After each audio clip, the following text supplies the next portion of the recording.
and their credit scores. If you get really low credit score, then that really hurts you.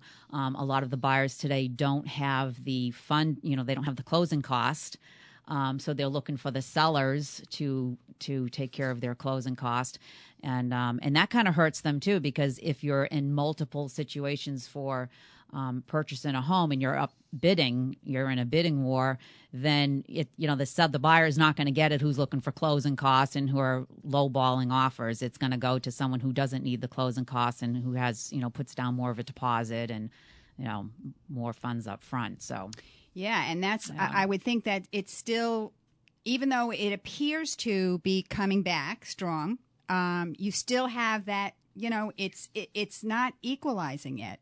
Correct. So for current buyers, what advice would you give to them as far as qualifications for a mortgage? Is like you just got finished saying. I mean, even ourselves who are well established, we will have a very difficult time getting a mortgage. You have to save. You're really going to have to build up your credit score. You're going to have to try to pay off as many, loans and debts as you can. And then they're competing against the investors, who have the deep pockets and cash, and they're going in there and they're buying them for the, 165 or whatever, and then putting the money in and then flipping them for like 225. You use the word flip. So we still have out there the ones buying them up and flipping them. Correct. Yes. Which would you find that that's more the older our generation is doing that because of the capital? We will still see, some 30-year-olds or, even in the mid-20s, they somehow, they come up with the funds to do that. They were lucky. They bought one house once and they flipped it. They made $20,000 and then all of a sudden they buy another one. So they put a bigger deposit down and, but again, the interest rates have gone up for flippers. Okay, so they're not going to be able to get the interest rate that they got a while ago because they are considered high risk because they are investment properties and they're not like it's a first-time homeowner or something. So their interest rates are a lot higher. Now, back to staging.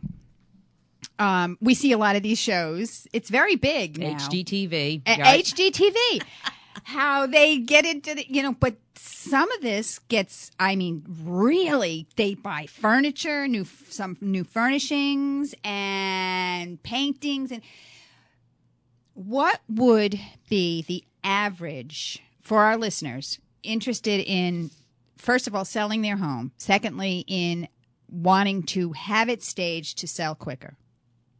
What would you say is the average cost of staging? I usually go by square footage. So it could be $1 to $1.50 a square foot. So if you're talking a house that's, 2,500 square feet, for me, I would charge them about $2,500. It's going to cost me about 40 to 60 hours to stage someone's home. I have huge inventory, so I'm saving the consumer from going out and buying fresh towels, fresh linens, shower curtains, pictures, lamps, pillows. Wait, hold. So you have this inventory? Yes, I have over about $125,000 worth of inventory. Wow! So I have 2 big, huge storage units. And I've been collecting inventory for a long time. All of my inventory is updated. So as I see trends, as I see things start going out, like the blues and the browns and the teals and the browns and things like that, and now they're getting more into different colors, then I would then, get rid of my stuff too. I would declutter my staging unit. But that's what I do. I kind of go into people's homes and I have a wide variety of different styles because, of course, you might have early American, someone else might have contemporary taste, someone else might be Victorian. So you're not going to just go into someone's house and just tell them to get rid of everything. So I kind of work with what you have, but then update the styles and the colors to today's styles. So, and not have as many pictures on your walls and not have all these knickknacks all over your tables and your shelves and things like that. So I would then go in and say, okay, we need to declutter, we need to depersonalize. I'll use this, and this, but I'm not going to use this, and that. You're moving anyway, so just start packing it. Right. So if they have like flowered sofas or something, I don't have furniture that I'm going to be bringing in new sofas and new dining room tables. So, but I do have like sofa covers. So I would cover up your sofa and your love seat and then bring in updated